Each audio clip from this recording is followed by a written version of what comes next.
Hey guys, so in this video, we are going to cover how cells move things across their membrane, or rather, how the cell's membrane's properties regulate what can move in and out of the cell. And so we've been talking about homeostasis as a mechanism that maintains a certain balance within living things.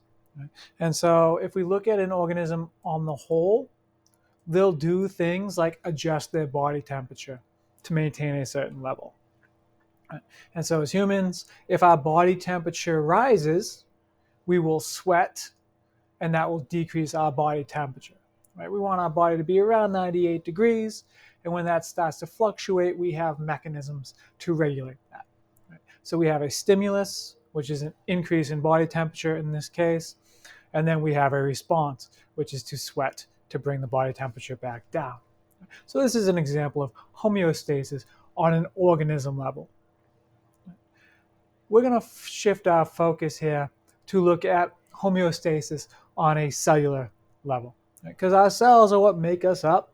And if our whole system is doing homeostasis, that's because our cells are doing homeostasis.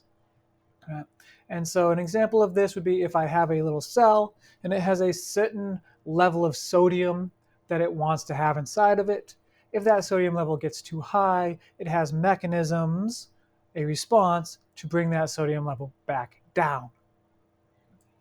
And so the majority of our mechanisms revolve around what we call cell transport, which is simply the movement of molecules into or out of the cells. Now, the vast majority of cell transport happens without the cell's volition. It happens through a process called diffusion. Right? But when the cell is doing homeostatic mechanisms, more often than not, we're talking about the cell actually regulating it. And the difference between those two processes is something that we'll explore in the next video. All right. So today's video, we're just looking at what properties of the cell membrane, the thing that surrounds the entire cell, is regulating what comes in or goes out of that cell.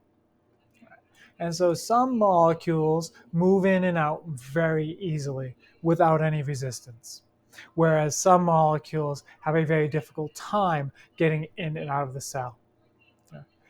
This property of having some things be able to get in and some things not is called semi-permeability. To be permeable means that things can pass through you, right? And so the cell membrane lets some things pass in, but it prevents other things from passing in. And so the properties, the chemical properties, the physical properties of the cell membrane are what regulates what can easily pass through and what cannot. If we're looking at the main structure of the cell membrane, right, so this wraps around the entirety of the cell in 3 dimensions. Okay. We have what we call the phospholipid bilayer. Okay. So bi prefix means 2, layer means layer, right? So this is a 2-layer phospholipid structure. So phospholipids are a type of lipid. Right? 2 main components. It's very well named because one of the components is a phosphate head, phospho, and the other component is a lipid tail, lipid, phospholipid. So we got the phosphate head on the edges, right? And we have the lipid tails in the middle. And so again, this membrane is wrapping around the entirety of the cell in all dimensions. And the vast majority of it looks like this. Okay, it's these structures with the phosphate head and these squiggly lipid tails.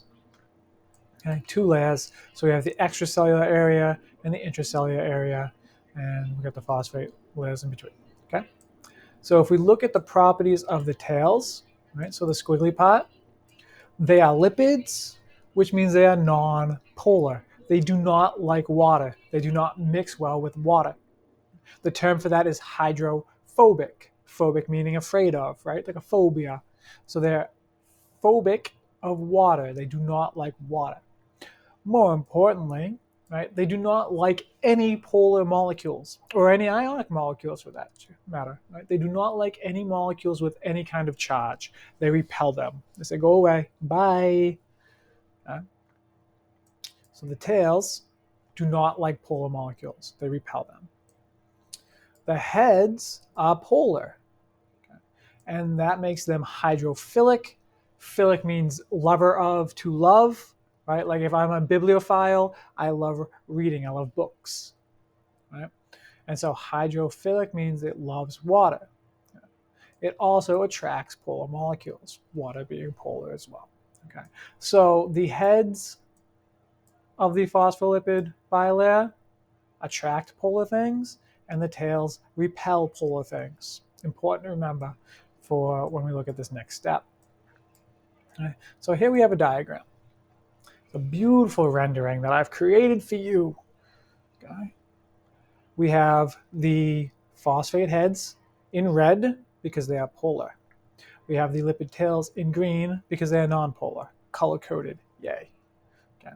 I also have an array of molecules up here that want to cross the membrane. Okay. So I got this tiny little nonpolar molecule.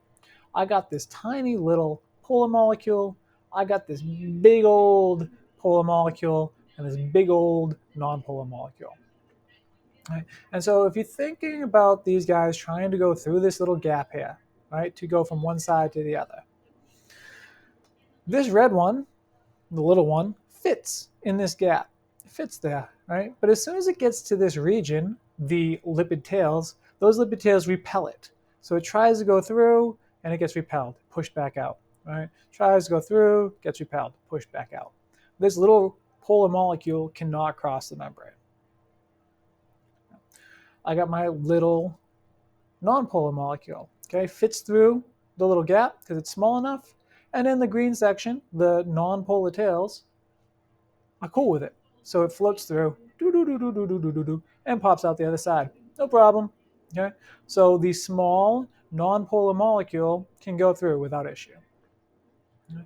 Then I have my big polar molecule. Right? It comes over here. It can't even get through the gap. That's it. It's rejected right off the bat. Right? Can't fit through the gap. Can't go through. I got my big nonpolar molecule. Same problem. Tries to go through the gap. Can't fit. Can't go through. Okay. So the only molecule that can just pass right through the phospholipid bilayer is the small nonpolar molecule. Okay. It's free to go back and forth as it pleases. Okay. Obviously, cells need to get polar molecules or big molecules in and out. Right? So the membrane has properties that allow for that. Embedded inside of the phospholipid bilayer are proteins.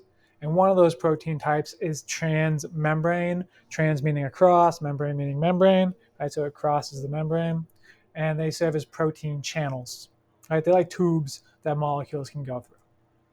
And so here I have a protein channel. I've made it red to dictate, or rather connotate, that it is polar. Right? So the chemical properties of this protein channel, or at least the active sites where the actual transport is occurring, are polar. And so they attract polar molecules. I've also made the little channel hole, the little pore, a triangle, because I've made this molecule a triangle. And shape matters. So the triangle polar molecule can pass through this protein channel. Boop. Cool. All right? Now I got a big polar molecule that can go back and forth. Okay? These protein channels can be very specific or they can be more generalized.